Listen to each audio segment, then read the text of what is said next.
We talk about the Euclid geometry. ये Euclid की geometry का परिचय, introduction of Euclid geometry, unit 5 exercise 5.1 प्रश्न वाली 5 प्रश्न।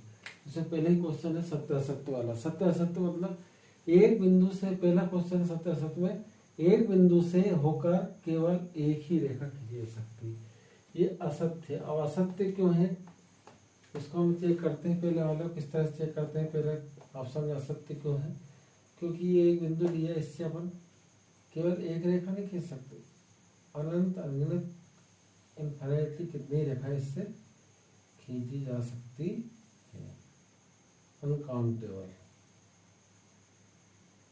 इनफाइनाइटली।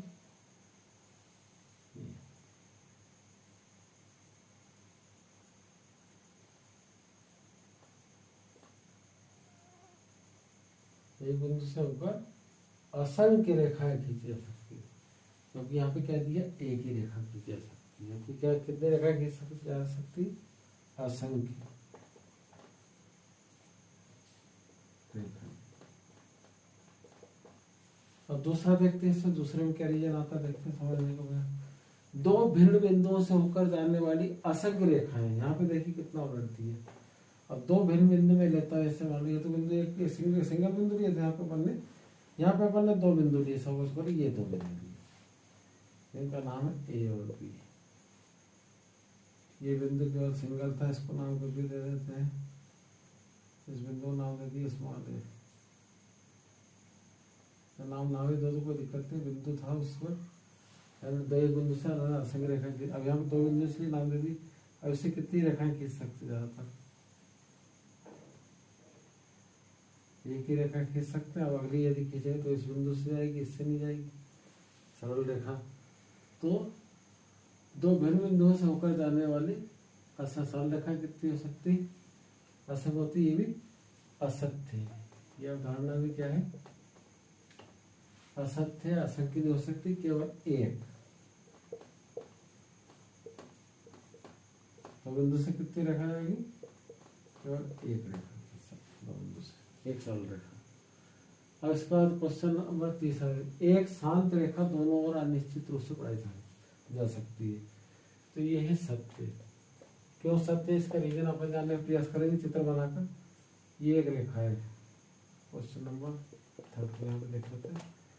ये एक रेखा शांत रेखा है, इसका नाम है एक्स वाई। सपोज ये शांत रेखा है ना, या वैसे रेखा का नहीं बोलते इसे दोनों ओर बढ़ाया जा सकता है। क्यों नहीं बढ़ा सकता, ये इधर बढ़ाया जा सकता है, डॉट डॉट करके इधर इनफाइनाइटली, ये इस साइड में इसको बढ़ाया जा सकता है, इसलिए ये अनिश्चित रूप से बढ़ाई जा सकती है, सत्य। यदि दो वृत्त बराबर हो तो उनकी त्रिज्याएं भी बराबर होती है।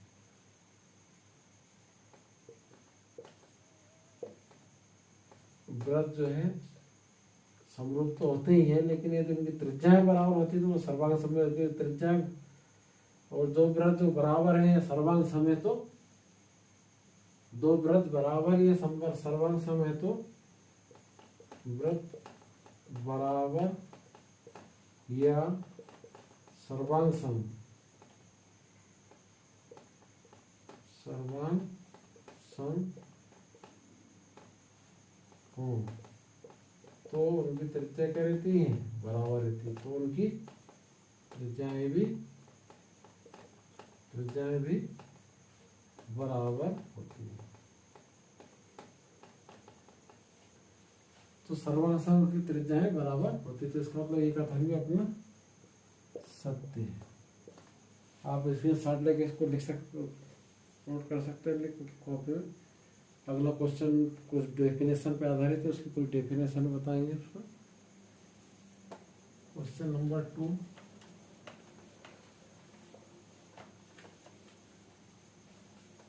क्वेश्चन नंबर 2 को सॉल्व करने का प्रयास करते हैं। उसके क्वेश्चन नंबर 2 परिभाषा है कुछ यहाँ पे।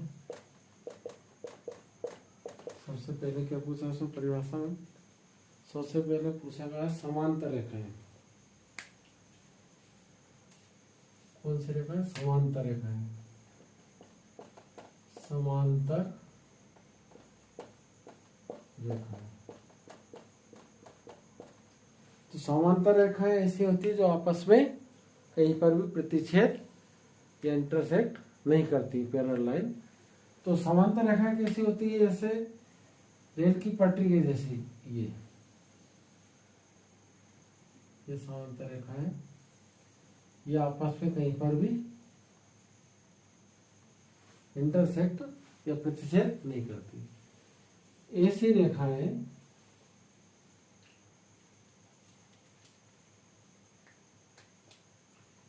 रेखाएं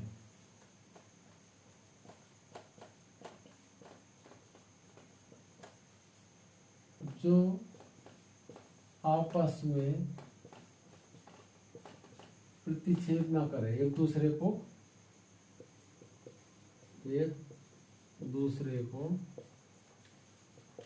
प्रतिच्छेद ना करे, प्रतिच्छेद या इंटरसेक्ट ना करे,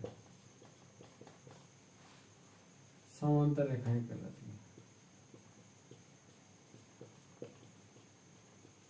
अब इसके उदाहरण यदि लिखना चाहे तो उदाहरण इसका क्या है? जैसे रेल की पटरी है, अपने विंडो में जो तार वगैरह लगे रहते हैं, विंडो की डिजाइन में या जो भी बाहर विंडो के साइड में तार और गेट के बाहर जो तार के बोना है तो भी बराबर डिस्टेंस लगाया जाता है।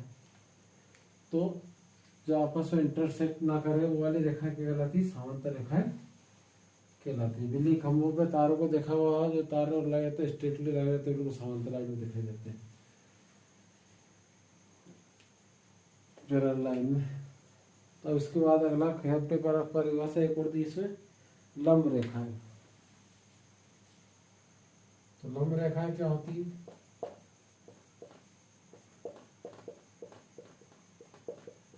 लंब रेखाएं वो होती है जो किसी एक रेखा के साथ 90 कोण होती है। ये जैसे ये 90 कोण हो, यानी ए बी पर, रेखा ए बी पर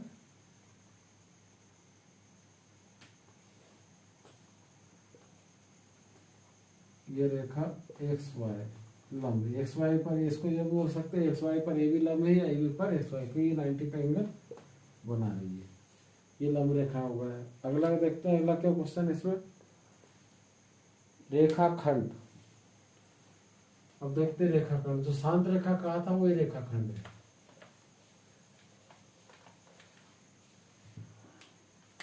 रेखाखंड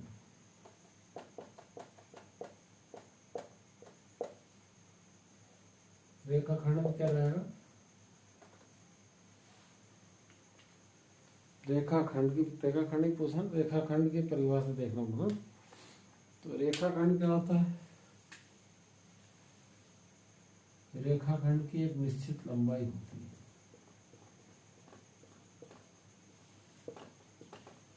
है, एक निश्चित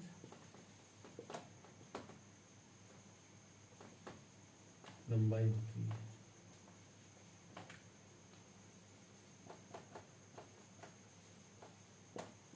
इसके दो अंत बिंदु होते हैं, इसके दो अंत बिंदु होते हैं।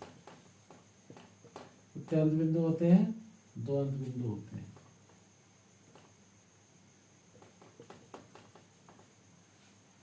प्रारंभिक एवं अंतिम, प्रारंभिक एवं अंतिम।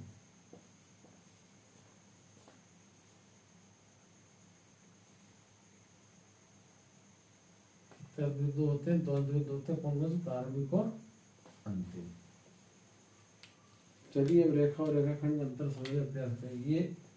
ये है अपना रेखाखंड, इसकी कुछ लंबाई है, निश्चित है इसकी लंबाई। ये रेखा काटो, रेखाखंड है ए बी, ये है रेखाखंड ए बी। और यदि इसी को बढ़ा दी, दोनों साइड यदि बढ़ा जाए तो ये कहलाएगी रेखा।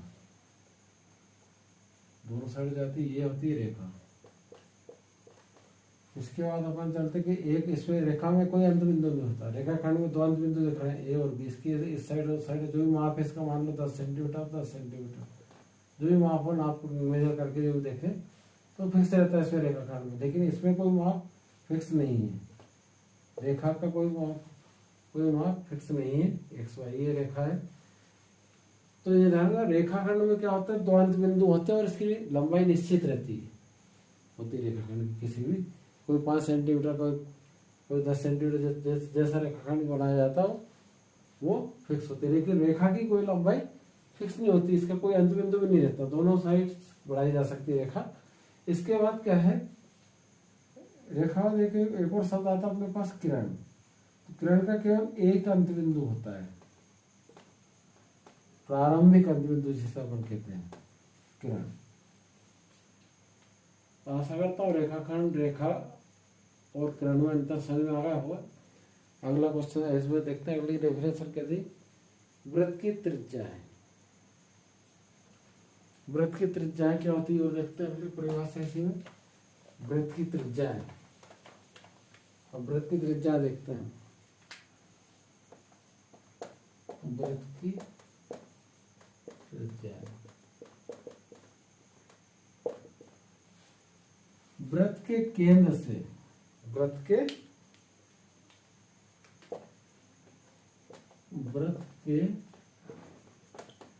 केंद्र से परिधि के बिंदुओं को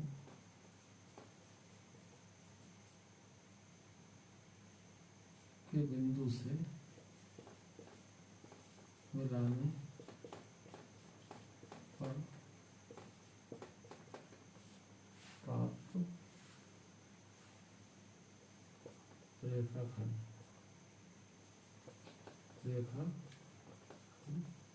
उस वृत्त की क्या होती है, त्रिज्या कहलाती है।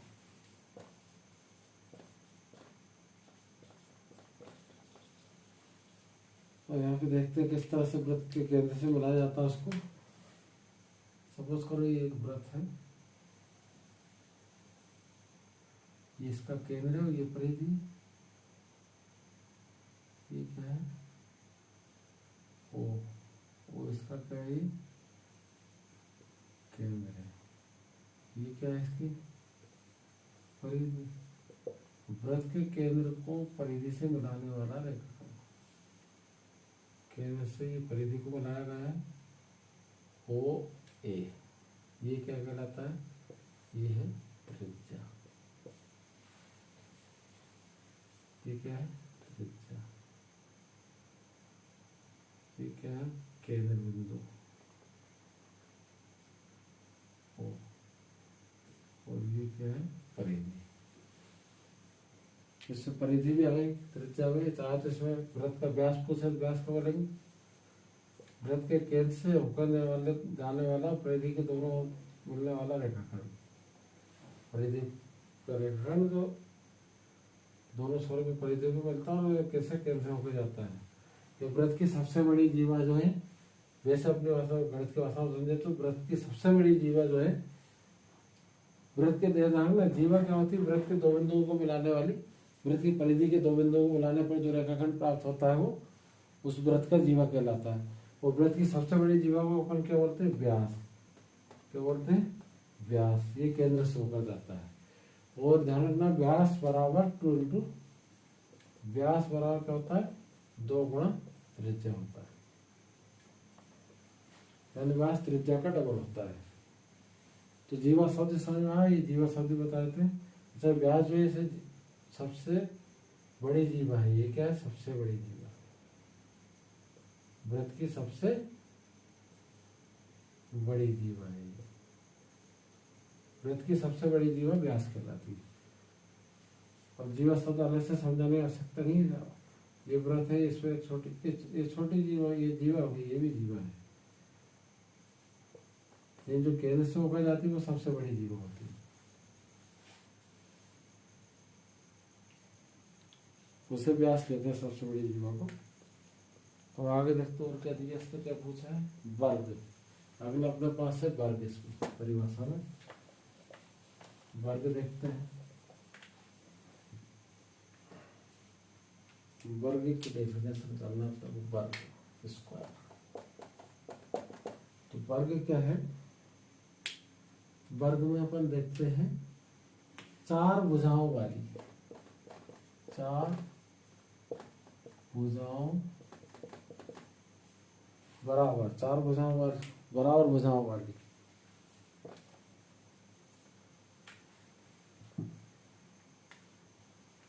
चार बराबर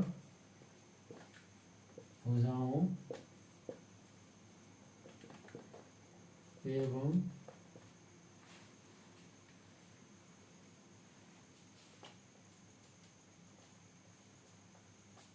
चारों कोण नभ्यांश या समकोण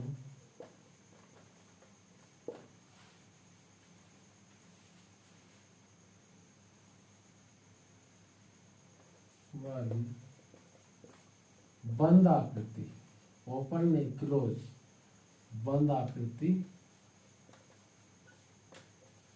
वर्ग कहलाती है।